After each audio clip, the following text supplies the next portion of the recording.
Welcome to the Fayetteville Fire Podcast, your source for all the fire, safety, and sometimes random info you never knew you wanted. I'm Captain Stephen Shakeshaft, your host for the podcast, and I got the best job ever. Let's talk about it. How's it going, Miss Avery? I'm doing good. How are you? Oh, not too bad, not too bad. We'll talk a little bit. We got to spend Saturday together over there at the training center. We'll talk a little bit about that. But first and foremost, every time we have this podcast, we talk about the programs that we offer and the services that we offer and the things that are happening around the city. And I just kind of had it in my head that I kind of want to, not every month, but every now and then, just introduce the city to our people. So I thought about it this weekend that, we were there at the Women in Fire Day together. I said, well, let's show the world Miss Avery, because she is one of our new firefighters. And then maybe next time I'll have one of the seasoned people in or whatever. But tell us about you, just real quick. Well, my name's Avery. I grew up mostly in California. I was born in Virginia, though.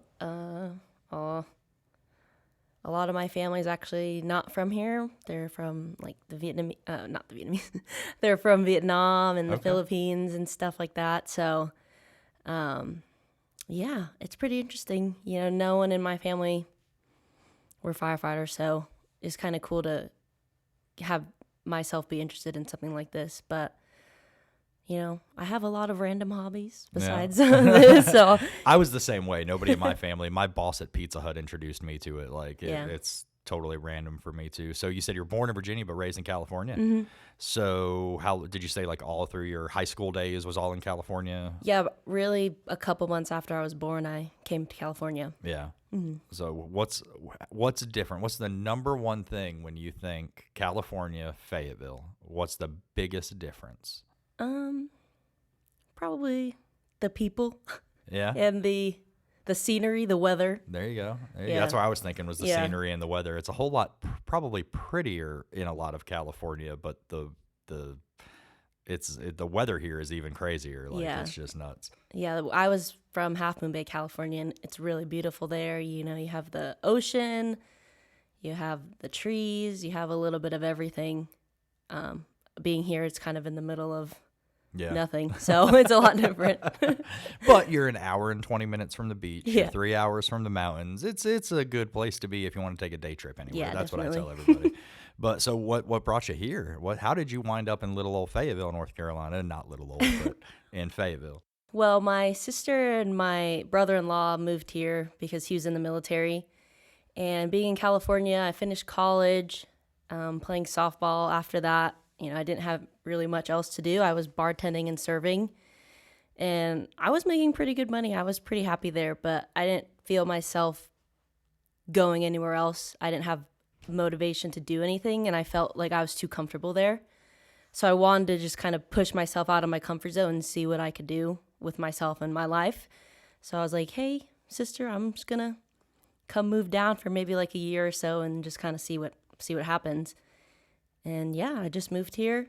I was working at a gym for a while, and I heard about the recruitment process for the fire department, and that's when I actually contacted you. Yeah, and it just so happened to be that 2 days after that was the Women in Fire Service Day, so it worked out perfectly. Did you see a flyer somewhere, or what piqued your interest to begin with? We actually, someone had passed out in our parking lot apparently. I wasn't working that day. Gotcha. So our manager wanted us to all learn CPR.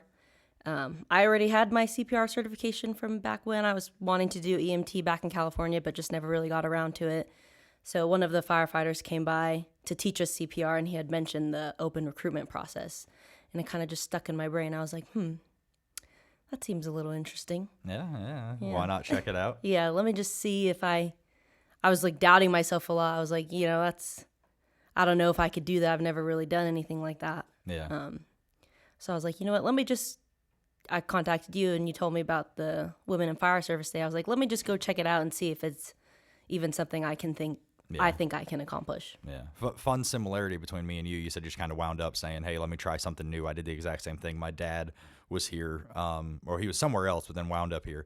And I was like, hey, I just want to start over. I just want to I left college, dropped out of school, was working. I was like, I just want a new start. Let me give it a shot, and move into Fayetteville right at the ideal time for them to hire. It worked out the exact same way. Yes. So hopefully we see you for 30 more years too. Oh yeah, definitely. So you mentioned that, 2 days after we talked was the Women in Fire Day. How was that for you from that perspective before we get into how you helped and what that perspective looked like? How was it as a candidate? It was great. I mean, I went in there not really knowing what to expect. And once you started talking about the process and, all that stuff, I was like, wow, this is really cool. Like, I feel like I might be able to see myself doing this. Yeah. And then we went to the physical ability test to go practice that. And I was like, I think I got this. I played college softball, so I have a little bit of like athleticism, A little bit. but nothing really like that. And once I did that, I was like, wow, I really enjoy this. And once it was over, it was like my mind was completely set. I was like, there's nothing else I want to do. I have to try and see how far I can go. And just even if I don't make it, at least I'm proud of myself for trying something that, I've never done before. Yeah. So you brought up, you got a little bit of athleticism. Am I lying when I tell people that it is all about body mechanics? Yeah. If you have the core cardio, I can't teach you cardio, but people think I'm lying when I tell them you don't have to be a bodybuilder, weightlifter to do this. It's all, am I wrong? Am I lying? No. I would go to the gym every once in a while. I worked at a gym, but I don't really like the gym scene. But yeah, I think just a lot of my college softball background helped me a lot with the physical part of it, and a lot of the mental part too. I learned a lot from my college coach. So gotcha. So you get in the door, you go through the academy. I got to watch you and your group grow and graduate Fire Academy. Did that prepare you for shift life? So you've been on shift for how long now? a little over a year. No. You haven't been on shift that long. Yeah, I think we got to shift November 2025. So almost a year, not quite. Yeah. Or half a year. Yeah. About 7 months, give or take. How was that? Did the academy prepare you for that? Were there any shockers or surprises when you got to shift, or did you have a pretty realistic expectation of what to expect? I think for the most part, it was pretty realistic. I feel like throughout the academy, they kind of tell you, things are going to be different when you get to shift. So I, took everything I could from the academy to try and bring it with me to shift and just be open to what things are actually like. But I feel prepared enough, I'm not saying that I'm not learning anymore. I learn more every day. But I feel like I started at a good spot. We had an old fire chief said, I send you to the fire academy to learn how to not die. Yeah. You go to your fire station to learn to be a firefighter. Exactly. That's where you learn the actual job and the details of it. But it was good to know kind of more about the fire service and what firefighters actually do, because I had no idea. I didn't even watch firefighting movies or shows or You're anything. better off. You are better off for having not watched those. Yeah. I can promise you that. That's what I've heard. Everyone always asks, what do you think about this show? They're all garbage. Yeah. They're all not good. But so you said you don't know what the TV firefighter life looks like. You're at a pretty good house, right? Where'd you go to? I'm at 12. You're at 12? Yeah. So as far as that station goes, how are you liking that? I love that fire station personally, but what are your thoughts? I think the station's great. I really love my crew, and I think a good part about it is I kind of get to be everywhere else too. Oh, you get to fill in a lot, don't you? Yeah, which some people, they say it is what it is, but I'm pretty grateful for it because I get to go ride a squad one day or be on a truck or crew the rescue one other day, and then I get to go back home to 12. Yeah. I got lucky one time and got to do ATV training when I was filling in at 14. Yeah. So get to do some cool stuff. Yeah. I feel like I really get to be everywhere, and also helped me in the beginning when, you first get to shift and you're nervous, there's a lot of people I don't know and I'm going to be spending 24 hours a day with them. So going to a bunch of different stations and meeting everybody and everybody being so welcoming, I get excited when I get to see where I get to go the next day. Yeah, for sure. And I always hate filling in, not because I don't want to work other places, I do, but it's kind of that awkward of, I don't know their routine, I don't know where their cleaning supplies are at, Yeah. I don't know where the mop bucket is. Yeah. It's those little, I love seeing different areas of the city and being able to fill in at a station.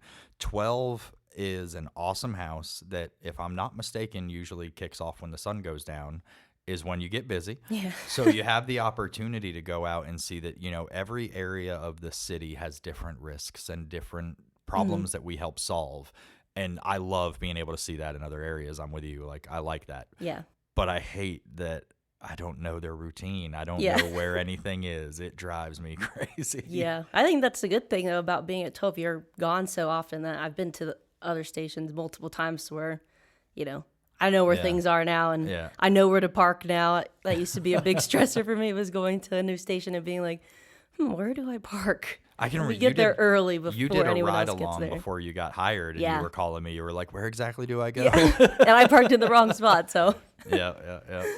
So that's awesome, and good to hear you brought up that people are welcoming. One thing that I talk about with new folks all the time is I own the responsibility that welcoming you to the Fayetteville Fire Department is my responsibility as a supervisor. It's our responsibility as a city to make you feel welcome. But I'm patting you on the back a little bit here. You also have a personality that you're going to find the welcoming environment. Like, you're not, hiding in a corner and a very introverted person. You're an extroverted person, so it makes it kind of easy for you to build those relationships. So we need our folks to, even if you're not an extrovert, it's okay if you're not an extrovert, but you need to put in the effort to get to know us too. Like, we're going to try, we're going to reach out to you and all those things, but you seem pretty comfortable making friends. So Yeah, definitely. I've bartended, so I used to always have to talk to. So yeah. And the city of Fayetteville is just like anywhere else. There's different personalities, different people. You're going to run into people who you're going to be the bubbly one, and they're going to be kind of like, okay, this girl needs to take a breather and let me be over here alone. Like, there's all sorts of different personalities, right? I feel like I'm pretty good about reading the room as well. Yeah. If it's one of those days, I'm like, okay, I can go find something else to do. Yeah. So you came from the Women in Fire Service Day event to the hiring process, to getting hired to Station 12, and now circling all the way back. You stepped up to help me this past weekend with our annual Women in Fire Service Day. How did that go? It was really cool. Being on the opposite end. Yeah, I was like, wow, I've really come full circle. Yeah. So it was a big, it was a feel-good moment for sure. When I went my first time out, and the women that were there helping, I was like, wow, they're really cool. Yeah. I wonder if I could actually be that one day.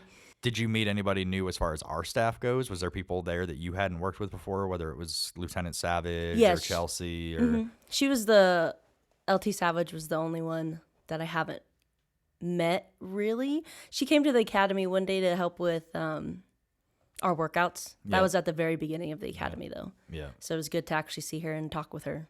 Cool. Very cool. And so without going too much into the weeds, as a woman in the fire service and in a male-dominated workforce, you had your ideas coming into it at your Women in the Fire Service Day, and then you're coming in and you're helping other women. What are some common themes that you see that women question? And it's not that it's, well, I don't belong there or they wouldn't be welcoming, but just common themes of what they're thinking about do you see that you're able to help in those environments, help them through, or you had of your own? I think a lot of it was, they were just really asking us what we think is the hardest thing to deal with. I haven't really noticed any, other than that question, I couldn't really think about, I gotcha. something that's specifically more difficult for women. And it's not even that it is more difficult. Yeah. It's what is the perception? That's what I talk to a lot of people about is I'm not a woman, so I don't know. Mm-hmm. But what I do know is what I hear from our staff and what I see from our staff is it's not that it is more difficult. It's the perception on both ends, how the woman sees it coming in and how the men see the women coming in. Mm-hmm. It's just that perception of some women think that they have to perform higher because they're a woman, or the men think that they can't be as hard on her because she's a woman, which is not true. I expect you to be the exact same level of discipline on a woman as you would a man, and I expect women to perform equally to men. Is that a concern that people have or a question people have? That is something that I hear is that because I'm a woman, I have to do X. And that's really not, I don't think is the case, but you're the one to answer if it is or not. Is that something you hear? Yeah, I think that's something I was hearing a lot of them ask and talk about. Like what do they expect out of me? And our LT Savage made a good point and was like, you, as long as you can do the job and, not because you're a woman, don't expect other people to do things for you or things like that. Yeah. You're pretty well off. I feel the same way. I don't want someone to look at me any differently, or I don't want to be treated any differently. If I can do the job and do what I'm supposed to do, I don't think it really matters. No, and I think we 100%. I believe that as an organization we have that culture. Mm-hmm. The question is that perception, and I want to dispel any perception. So if there was like common themes or common questions that Yeah, I think a question I always remember myself asking and hearing them ask was, "What's the hardest thing about it being a woman?" And I say the same thing, like showering. That's hard for me because, there's a lot of extra things that we have, we have hair, we got all this other stuff that we got to worry about. And already being stressed out all the time about, hearing the tones go off when you're in the shower, like, that just scares me. Have you run into that yet? Have you got a call while you're in the shower yet? Has that happened? Oh, I'm going to knock on wood. No. Give it time. Give it time. Yeah. Everyone says it's not a matter of if, it's a matter of when. Yep. So. Yep. Well, people said that to me about running childbirth calls. Mm-hmm. We have people in this department who have delivered babies in the field, and I make the case when I'm recruiting that a man and a woman are equally as capable as delivering a baby in the field, but patients find themselves more comfortable with a woman being there when they're going through any kind of birth or delivery issues.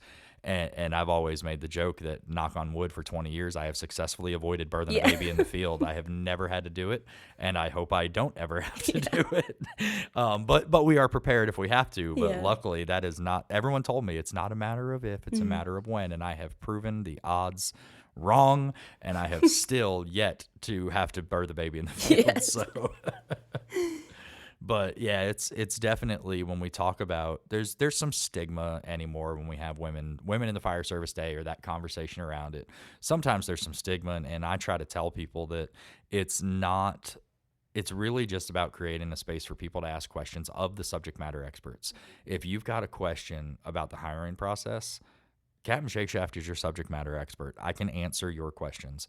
If you have a question about the rescue program, Captain O'Neill or Captain Noah Jackson, they're going to be your subject matter experts.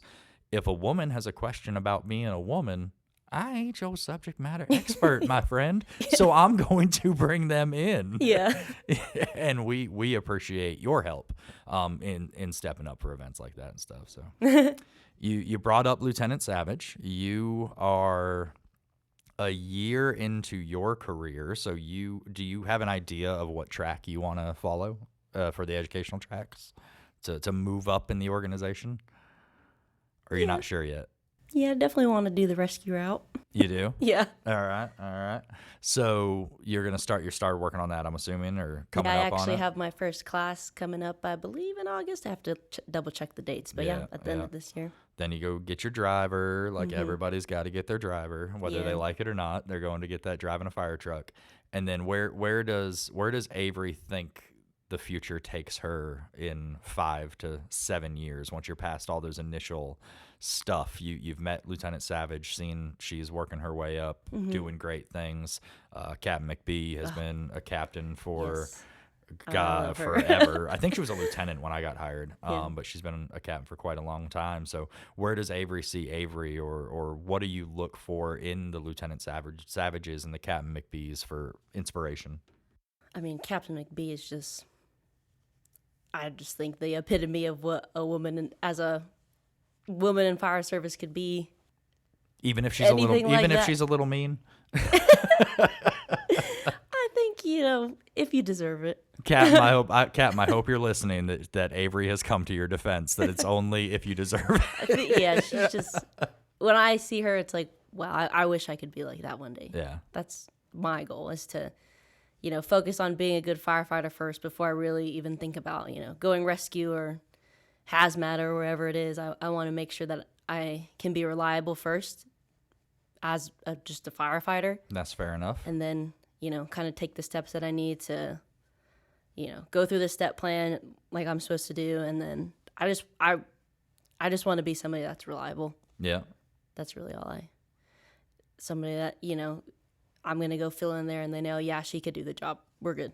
And that's actually another thing I didn't think about when we were talking about filling in before. There's something to be said when you go fill in at a fire station, and when you leave, that company goes, yep, we could hang with that employee. Mm-hmm. Or when a position opens up and they call you and say, hey, have you thought about coming to 14? Have you thought about coming to 1? Have you thought about coming to 2? Like, there's something to be said for that making your name for yourself when you show up to fill in as a new person. Yeah, right? Definitely. That's a big deal. So you like getting out there and training with them. How many have you filled in a bunch at 14 or 11, either one of them? Yeah, I've been to 14, I believe, once or twice. 11, same thing, once or twice. You get out and play with them a little bit, get out and train, or just timing's always rough. It just depends on if you get that opportunity. Yeah, I usually haven't really been there for a full day. I'm usually there for half days, and most of the time I've been there, we have to switch over the rescues. I think the last time I was at 11 out of all 4 times I've been to a rescue station was the only time that we didn't have to switch over the rescues. Okay. Chief Dove's blood pressure just went up because we started talking about the rescue truck going down. So we're going to breeze right past that to get his blood pressure back down. That's super cool, though.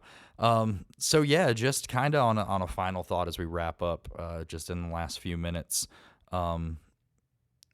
You're giving advice, male or female, doesn't matter, to people coming into this department because you spent Saturday doing that. So I know you had something to say. What are you telling the future firefighter or wants to be a firefighter? What are they doing? Give me the top tips that you got. I really feel like it's just be grateful for the opportunity to be here.